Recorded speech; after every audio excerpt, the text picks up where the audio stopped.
Hello my dear students, welcome to my channel and I hope you all are doing great. So students, आज के इस video में हम discuss करेंगे आपका BHTLA 136 यानी कि हिंदी भाषा लेखन कौशल का जून 2024 का पेपर।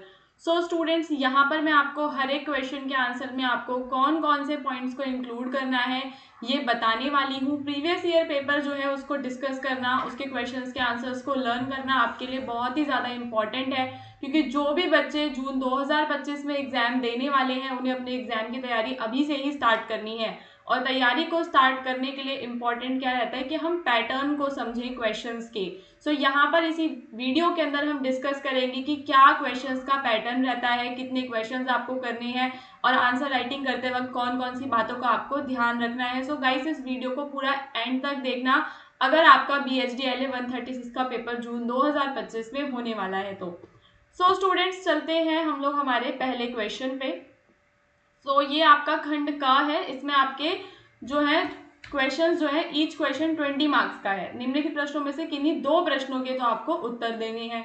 सो यहाँ पर आपके पास चॉइस है कितने, 4 क्वेश्चंस में से कोई 2 आपको करने हैं।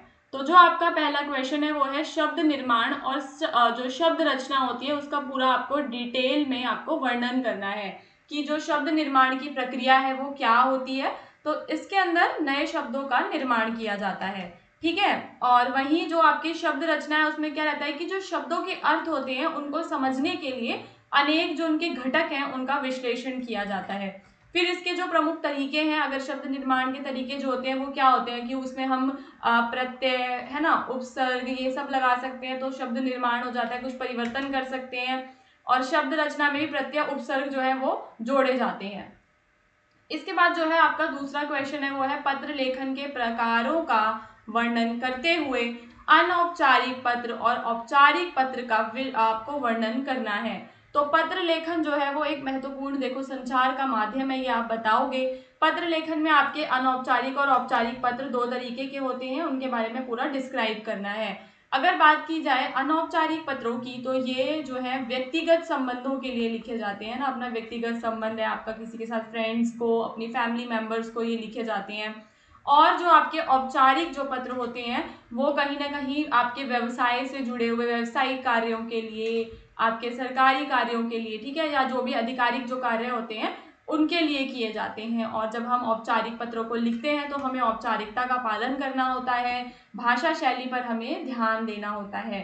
फिर है हमारा क्वेश्चन नंबर 3 जो है कि समाचार से क्या अभिप्राय है और समाचार प्राप्ति के स्रोत समाचार को कैसे प्रभावित करते हैं। तो समाचार क्या है, समाचार में हम क्या देखते हैं कि जो विभिन्न घटनाएं होती हैं, ठीक है, विभिन्न घटनाओं का और समारोह जो होते हैं, ठीक है, विकासों के बारे में जानकारी हमें समाचार से मिलती है।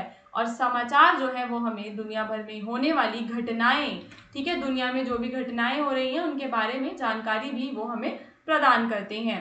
समाचार जो प्राप्ति के स्रोत होते हैं, समाचार हमें कहाँ कहाँ से मिल सकते हैं, तो उसके लिए आप बता सकते हैं कि अखबार हो जाएगा, है ना, आपका टेलीविज़न हो जाएगा, आपका टीवी, टेलीविज़न, और फिर आपको इंटरनेट से समाचार मिलते हैं, रेडियो से समाचार मिलते हैं। तो ये आपके समाचार प्राप्ति के स्रोत हैं। फिर समाचार को प्रभावित जो करने वाले कारकों की अगर हम बात करें तो कौन कौन से कारक जो है आपको इस आंसर में लिखने हैं, तो उसमें आप बताएंगे राजनीतिक जो है प्रभाव, राजनीतिक प्रभाव होता है, व्यावसायिक प्रभाव होता है, व्यक्तिगत प्रभाव होता है।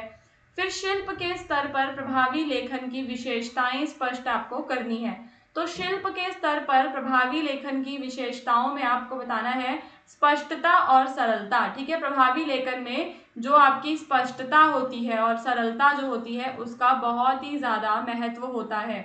और उपयुक्त भाषा शैली का हमें उसमें चयन करना पड़ता है, अच्छी भाषा शैली का उसमें हमें यूज़ करना पड़ता है।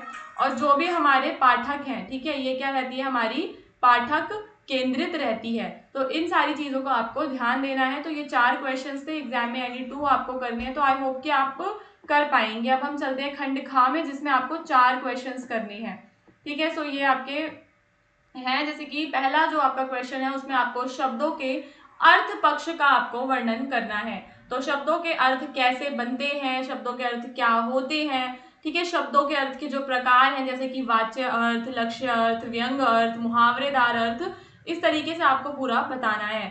फिर है आपका अगला क्वेश्चन जिसमें आपको वर्णनात्मक लेखन की विशेषताएं बतानी है कि जो वर्णनात्मक लेखन होता है उसकी क्या क्या विशेषताएं होती हैं। तो उसमें आप बताएंगे विस्तृत वर्णन होना चाहिए, है ना। और फिर आपको बताना है भाषा की सुंदरता के बारे में कि जो भाषा है वो उपयुक्त होनी चाहिए, शब्द चयन अच्छा होना चाहिए, भाषा की सुंदरता, और जिस भी विषय पे आप लिख रहे हैं, ठीक है, विषय की गहराई से जांच आपने की हो तभी आपने लिखा हो उसे, पाठकों को आकर्षित करने की क्षमता हो उसमें।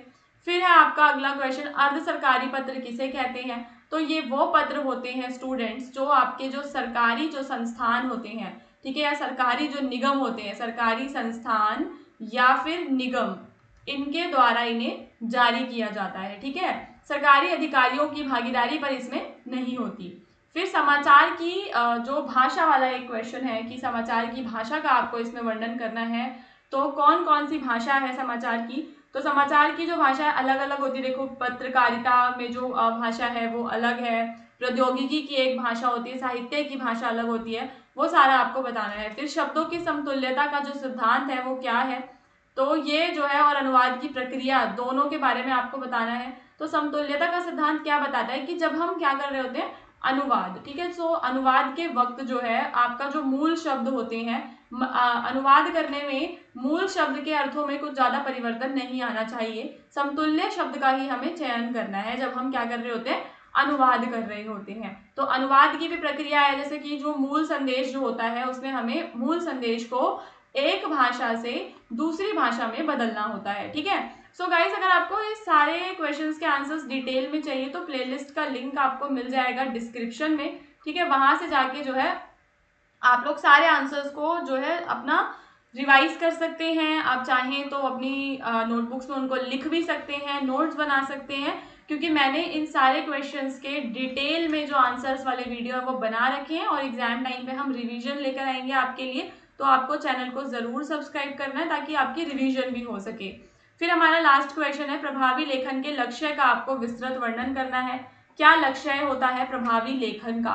सो इसका क्या लक्ष्य होगा स्टूडेंट्स की जो आपके पाठक होते हैं ना, जो आपके पाठक होते हैं, पाठकों को आकर्षित करना, ठीक है, उन्हें प्रेरित करना, जानकारी प्रदान करना, ये सारा इसका आपका लक्ष्य रहता है। फिर आपका खंड ग है जिसमें आपको इनमें से किन्हीं 4 पर जो है टिप्पणियां लिखनी है क्वेश्चन नंबर 11 में। इसके बाद ही जो है आपका पूरा कंप्लीट हो जाएगा पेपर। आई होप कि आपको सारी चीजें अच्छे से समझ में आई होंगी। डिटेल्ड आंसर के लिए डिस्क्रिप्शन में प्लेलिस्ट का लिंक है, उसको जाके जरूर देखें और चैनल को सब्सक्राइब करना बिल्कुल मत भूलना।